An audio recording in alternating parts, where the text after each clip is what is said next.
The family of the man shot dead by police in Tottenham this summer have suffered a complete breakdown of confidence in the investigation into his death, the coroner heard today. Mark Duggan's shooting sparked this summer's riots, and his family complained they've been kept in the dark by those investigating the case.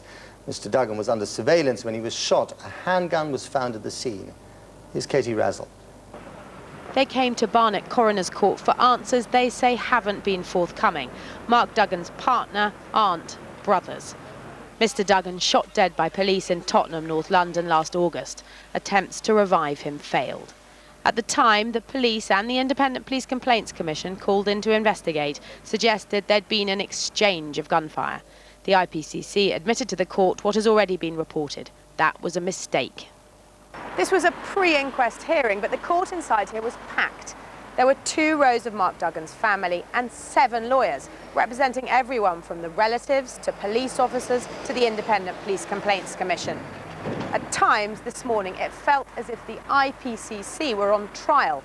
The lead investigator in the case repeatedly questioned about why it was that key elements of his investigation haven't been released to the family.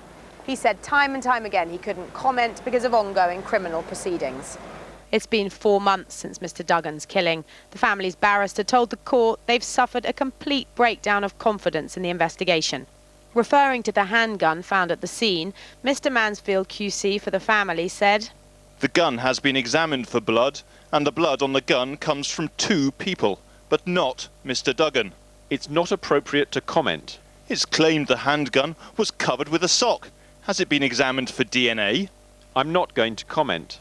It is not Mark Duggan's. I'm not going to comment. You are being obstructive. You could release this information confidentially to the family." Mr. Duggan was under surveillance and travelling in a minicab just before his death.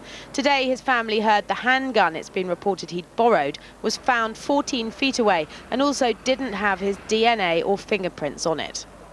3 questions my sister wants to know. Why Mark was being followed by so many police officers. Why he was shot twice. And why the cab was removed from the scene and then returned.